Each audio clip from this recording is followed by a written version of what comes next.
নমস্কার, আমি তরুণ ঘোষ। আজকে আমাদের কাগজে আনন্দবাজারে একটা দুর্দান্ত রিপোর্ট বেরিয়েছে। মানে রিপোর্টটায় বলা হচ্ছে মার্চ টু যমুনা।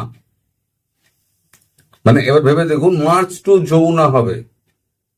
মানে এই যে মিছিলগুলো আস্তে আস্তে বাড়ছে, মানুষের সমর্থন পাশে আসছে।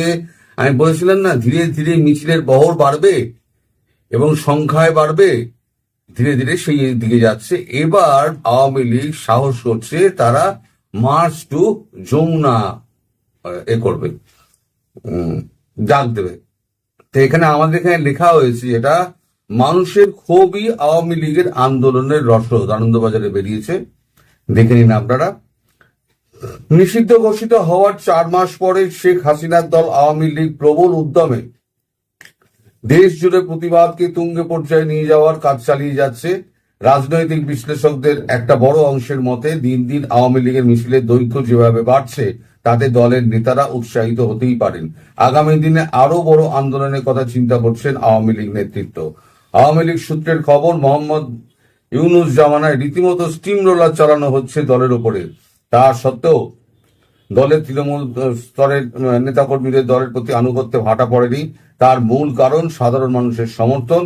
নাম প্রকাশ না করার শর্তে বাংলাদেশে থাকা এক আওয়ামী লীগ নেতা বলেন, আগে আওয়ামী লীগের নাম শুনলে লোকে গালিগালাজ করত, সেই পরিস্থিতি সম্পূর্ণ পাল্টে গিয়েছে।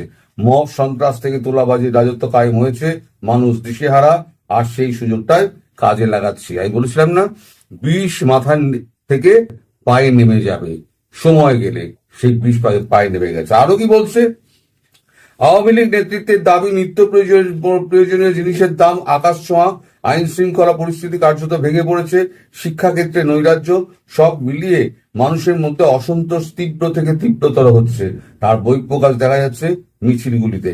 ঢাকা থেকে চট্টগ্রাম সর্বত্র আওয়ামী লীগের মিছিলগুলির আকার বাড়ছে। দলের নেতাদের দাবি, গত 24শে সেপ্টেম্বর ঢাকায় যে বিক্ষোভ মিছিল হয়েছে, তার বহরে রীতিমতো অবাক হতে হয়। দলের প্রেসিডিয়াম সদস্য জাহাঙ্গীর কবির নানক বলেন, মিছিল আরো বাড়বে, প্রতিদিন বিক্ষোভ মিছিল হবে। যে অনাচার বাংলাদেশে চলছে, তার অবসান গণতান্ত্রিক পদ্ধতিতেই হবে। আওয়ামী লীগ সূত্রের খবর, আগামী দিন মার্চ টু যমুনার ডাক দেওয়া হবে কিনা সে ব্যাপারেও চিন্তা ভাবনা করছেন দলীয় নেতৃত্ব। বিক্ষোভ মিছিলের তীব্রতা আরো বাড়ানো হবে। আপাতত মিটিংয়ে দলীয় কর্মসূচির সিদ্ধান্ত রাখতে চাইছেন না শেখ হাসিনার দলের নেতারা। সূত্রের খবর, সামাজিক কাজকর্মের মাধ্যমেও জনসংযোগ বাড়াতে শুরু করেছেন তারা।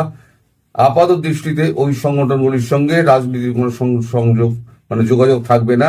তাছাড়া যে সকল নেতাকর্মী জেলবন্দি রয়েছেন, তাদের পরিবারগুলির পাশে আর্থিক সাহায্য দিয়ে দাঁড়াচ্ছে আওয়ামী লীগ। দলের নেতারা মনে করিয়ে দিয়েছেন, আজ 28শে সেপ্টেম্বর দলনেত্রী শেখ হাসিনার জন্মদিন, তাই নিঃশব্দে প্রচার হয়েছে গত 15 বছরে বাংলাদেশে কি কি উন্নয়ন হয়েছে আর আজকের পরিস্থিতি কি।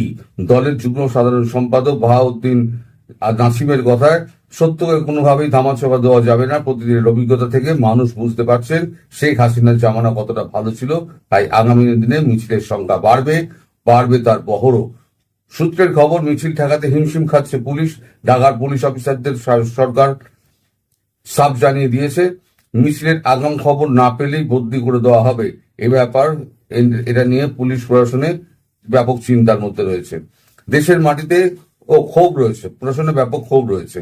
দেশের মাটিতে যেমন ইউনুস বিরোধী বিক্ষোভ চলছে, বিদেশের মাটিতেও তা অব্যাহত রেখেছে আওয়ামী লীগ। ইউরোপিয়ান আওয়ামী লীগের সভাপতি নজরুল ইসলামের কথায়, ইউনুসের 1.5 বছরের শাসনে দেশ বন্দিশালায় পরিণত হয়েছে। এই সময় খুব দূরে নয়, যখন আওয়ামী লীগের মিছিলে মানুষের স্বতঃস্ফূর্তভাবে নেমে আসবেন। গণ অভ্যুত্থানের মাধ্যমে ইউনুসের পতন ঘটাবে সাধারণ মানুষ। এটাই হবে, আমি বলেছিলাম না, এইটাই হবে। সাধারণ মানুষই রাস্তায় নেমে এসে মিছিলের সঙ্গে যোগ দেবে, দিয়ে বলবে, চলো আমরা তোমাদের সঙ্গে আছি। আমি বহুদিন আগে বলেছিলাম যে ঘর থেকে টেনে টেনে সমস্ত এদের আওয়ামী লীগ কর্মীদের বার করে নেবে সাধারণ মানুষ, কারণ তারা অত্যাচারে তারা বিদীর্ণ, জীর্ণ শীর্ণ, অনাহারে শীর্ণ হয়ে গিয়েছে। তারা এক দ্রব্যমূল্যের বৃদ্ধি, দ্রব্যমূল্য এমন জায়গায় পৌঁছেছে দামটা, সেটা সাধারণ মানুষের পক্ষে লাগাম দেওয়া সম্ভব নয়, টানা সম্ভব নয়। আমাদের এখানে একটা লাউ হচ্ছে 25 টাকা থেকে 30 টাকা, মানে বড় লাউ যদি আপনি বলেন, বেশ এরকম সাইজের একটা মোটা লাউ বলেন, বা লম্বাটে যদি আপনি বলেন এত বড় লাউ, তাহলে পরে সেটার দাম 25 থেকে 30 টাকা, খুব বেশি হলে। যদি 30 টাকার বেশি চাই তাহলে প্রায় মারতে ওঠে এরকম অবস্থা। সেই লাউ এখন শুনছি 80 টাকা। একটা সামান্য লাউ যেটা রান্না করলে একটা বড় লাউ এইটুকু হয়ে যাবে, তার মধ্যে এত জল থাকে, তা মানুষ খাবে কি? চালের দর তো 100 টাকা পেরিয়ে চলে গিয়েছে, ডাল তো ধরাছোঁয়ার বাইরে, তেলও তাই অবস্থা। রোজ মজুদদারদের অত্যাচারে একেবারে মানুষ পাগল হয়ে যাচ্ছে। ইউনূসের এদিকে কোনো নজর নেই। ইউনূসের গিয়ে শুধু বড় বড় বক্তৃতা আর ভারত বিরোধিতা। আরে ভারত বিরোধিতা করবি তো কর না, ভারত বিরোধিতা করতে কেউ না করেনি, ভারত বিরোধিতা করো, কিন্তু দেশের মানুষকে বাঁচিয়ে তো ভারত বিরোধিতা হবে। দেশের মানুষই যদি না থাকে তাহলে কিসের বাংলাদেশ আর কিসের তুমি নেতা?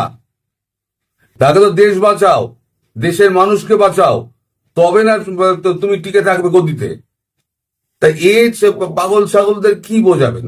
আমি যখন আগে ইউনূসকে যখন গালাগালি করতাম, মানে চোর জোচ্চোর ছ্যাচোর দুর্নীতিবাজ, তখন সব নানান রকম কমেন্ট আমার এতে আসতো, কমেন্ট বক্সে আসতো। স্যারের 100 বছর হায়াত হোক, কেউ বলছে হায়াত 1000 বছর হায়াত হোক, আপনি গোল্লায় যান, আপনি গুজববাজ। এখন সবাই মুখ খুলছে। প্রথম আমি মুখ খুলেছিলাম, এখন সবাই দেশের মানুষও মুখ খুলছে ইউনূসের বিরুদ্ধে। ইউনূস কতদিন এগুলো আটকে রাখবেন? ইউনূস এগুলো আটকে রাখতে পারবেন না। আর এদিক দিয়ে সমস্ত মানে সন্ত্রাসবাদী পাচার করছে আমাদের পাকিস্তান, যাতে ভারতের বিরুদ্ধে একটা যুদ্ধ ঘোষণা করা যায়। আর ভারতের বিরুদ্ধে যুদ্ধ ঘোষণা করলে বাংলাদেশটা নষ্ট হবে। আর আসলে ওনার উদ্দেশ্য হচ্ছে বাংলাদেশটাকে অস্থির করে ধ্বংস করে দাও। এবার পাকিস্তানের নওয়াজ শরীফ, তিনি ইউএনজিএতে দাঁড়িয়ে এমন একটা বক্তব্য দিয়েছেন, সেটা নিয়ে সারা পৃথিবীতে তোলপাড়। For that, Pakistan's sacrifices are probably the biggest around the globe. It must be respected and appreciated because we are a bulwark. Had these terrorists not been encountered by us, they would have been roaming on the streets of New York and London and God knows Far East. So I think this is our humble contribution, not only for the people of Pakistan, but the people all over the world. Today we face a...